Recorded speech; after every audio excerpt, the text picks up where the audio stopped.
नमस्कार दोस्तों, एक बार फिर आप सभी का स्वागत है मनोज फिल्मी पॉडकास्ट में। डिंपल कपाड़िया ने कहा था कि उन्हें अपनी डेब्यू फिल्म बॉबी की अहमियत पता ही नहीं लगी, क्योंकि तब वो काफ़ी छोटी थी। डेब्यू के साथ ही शादी का फैसला कितना गलत था, इसका एहसास उन्हें बाद में लगा। डिंपल ने बताया था कि जैसे ही शादी के बाद उन्होंने राजेश खन्ना के घर में कदम रखा था, उन्हें एहसास हो गया था कि ये शादी ज़्यादा नहीं चलेगी। दोस्तों, वीडियो में आगे बढ़ने से पहले प्लीज़ मेरे चैनल को सब्सक्राइब करके बेल आइकन को जरूर प्रेस कर दीजिएगा। तो चलिए दोस्तों, वीडियो को शुरू करते हैं। टीनेज सेंसेशन डिंपल कपाड़िया रातों रात फिल्म बॉबी से इंडस्ट्री की स्टार बन गई थी। डिंपल कपाड़िया उस वक्त केवल 13 साल की थी जब राज कपूर की नज़र पहली बार उन पर पड़ी। डिंपल के लुक्स ने उन्हें युवा नरगिस की याद दिलाई थी। वो 16 साल की थी जब उन्हें साल 1973 में आई फिल्म बॉबी में कास्ट किया गया था। इससे पहले राज कपूर ने साल 1970 में फिल्म मेरा नाम जोकर बनाई थी, जिसे फिल्माने में उन्होंने अपना सब कुछ झोंक दिया था। हालांकि इतनी मेहनत और कोशिशों के बावजूद फिल्म बॉक्स ऑफिस पर नहीं चली। ऐसे में डिंपल बनी थी वो सहारा जिनकी उन्हें उस वक्त सख्त जरूरत थी। डिंपल कपाड़िया के सिजलिंग अवतार की बदौलत न केवल उन्होंने अपने ऊपर चढ़ा कर्ज उतारा, बल्कि हैंडसम प्रॉफिट कमाने में भी सफल रहे। बॉबी की रिलीज के बाद डिंपल की हर और पूछ हो रही थी। उन्हें एक के बाद एक फिल्में ऑफर हो रही थी, लेकिन तभी उन्होंने राजेश खन्ना से शादी कर ली। डिंपल ने एक पुराने इंटरव्यू में कहा था कि उन्हें अपने इस फैसले का बहुत अफसोस है। एक्ट्रेस को अपनी गलती का एहसास तभी हो गया था जब पहली बार उन्होंने बहू के रूप में राजेश खन्ना के घर में अपना कदम रखा था। डिंपल कपाड़िया को जो स्टारडम अपनी पहली ही फिल्म में मिला, उसके लिए इंडस्ट्री में लगभग हर कलाकार तरसता है। डिंपल के बिकनी अवतार और पोल्का डॉट्स के शर्ट्स ने खूब धमाल मचाया, लेकिन एक तरफ जहां डिंपल की पहली फिल्म बॉबी बॉक्स ऑफिस पर तूफान ले आई थी, वहीं दूसरी तरफ फिल्म रिलीज वाले महीने में 28 सितंबर को ही उन्होंने खुद से दुगने उम्र के एक्टर यानी 32 साल के राजेश खन्ना से शादी रचाकर सबको हैरान कर दिया।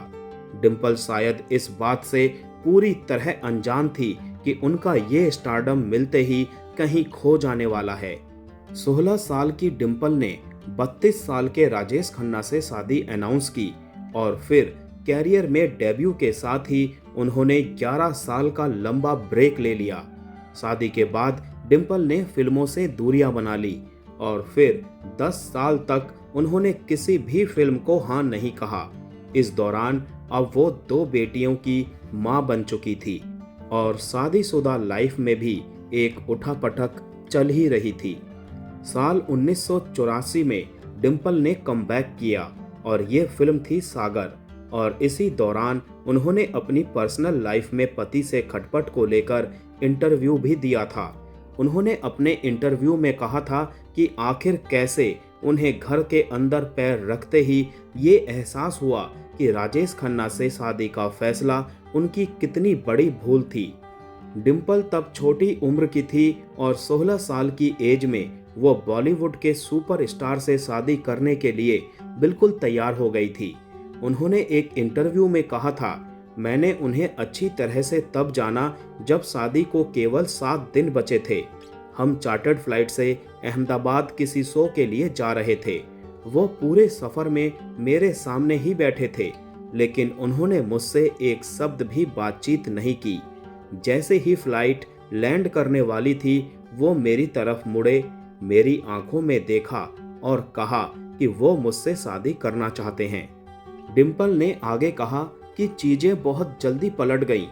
इंटरव्यू में वो कहती हैं, जिस दिन मैंने और राजेश ने शादी की, उसी दिन से हमारे घर की खुशियां और जिंदगी जैसे खत्म होने लगी। बताया जाता है कि राजेश खन्ना ने डिंपल की एक्टिंग पर बैन लगा दिया था, जबकि उन्हें उस वक्त बॉबी के बाद एक प्रोजेक्ट के लिए 5 लाख रुपए तक के ऑफर मिल रहे थे। डिंपल ने कहा, मैं अपने कैरियर में फिल्म बॉबी की अहमियत को समझ ही नहीं पाई, क्योंकि तब मैं काफ़ी छोटी थी। लेकिन जिस दिन मैंने राजेश के घर आशीर्वाद के अंदर कदम रखा, कहीं ना कहीं मुझे ये पता लग गया था कि ये शादी चलने वाली नहीं है।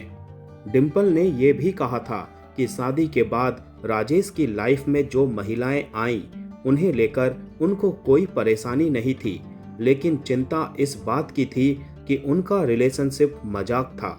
खैर, साल 1982 में डिम्पल ने राजेश खन्ना की जिंदगी से बाहर निकलने का फैसला किया और अपने पेरेंट्स के पास वापस आ गई।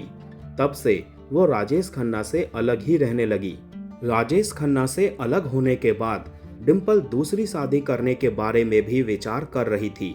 हालांकि ना ही राजेश खन्ना ने दूसरी शादी की और ना ही डिम्पल कपाड़िया ने, लेकिन डिम्पल ने इस मामले पर साल 1994 में पत्रकार प्रीतिश नंदी के साथ बातचीत की थी। तब राजेश खन्ना के साथ अपने रिश्ते को उन्होंने दुखद बताया था। इंटरव्यू में डिम्पल ने कहा था कि वो शादी में विश्वास रखती हैं। वहीं जब उनसे पूछा गया कि क्या वो दोबारा शादी करने पर विचार करेंगी, तो उन्होंने कहा था कि उन्हें आज़ाद रहने की आदत है, लेकिन फिर भी वो ऐसा करेंगी। डिम्पल ने कहा था कि मुझे नहीं पता कि मैं कैसे एडजस्ट कर पाऊंगी, क्योंकि मैं खुद की बॉस बनने की आदी हो चुकी हूँ, लेकिन मैं दोबारा शादी करना पसंद करूंगी। राजेश खन्ना के साथ असफल शादी को लेकर भी सवाल किया गया था। तब उन्होंने कहा था कि मुझे लगता है कि हम दोनों बिल्कुल अलग तरह के लोग थे। मैं शायद ये समझने के लिए बहुत छोटी थी कि इस इंसान के साथ क्या हो रहा था, जो कि एक सुपरस्टार था। मेरा मतलब है कि मैं कभी भी सितारों और उनके बर्ताव के पैटर्न को समझ नहीं पाई, क्योंकि मैं खुद ऐसी नहीं हूँ। मेरे लिए ये बहुत मुश्किल है, मैं इसे समझ नहीं सकी।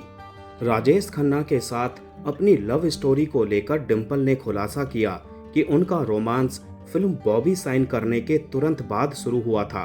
उस वक्त डिम्पल महज 13 साल की थी और राजेश खन्ना उनसे 15 साल बड़े थे। उन्होंने याद किया कि राज कपूर की फिल्म साइन करने के बाद उन्हें अन्य फिल्मी हस्तियों के साथ अहमदाबाद में एक इवेंट में इनवाइट किया गया था। राजेश खन्ना और मैं एक ही फ्लाइट में थे और किस्मत ने उन्हें एक दूसरे के बगल में बिठा दिया।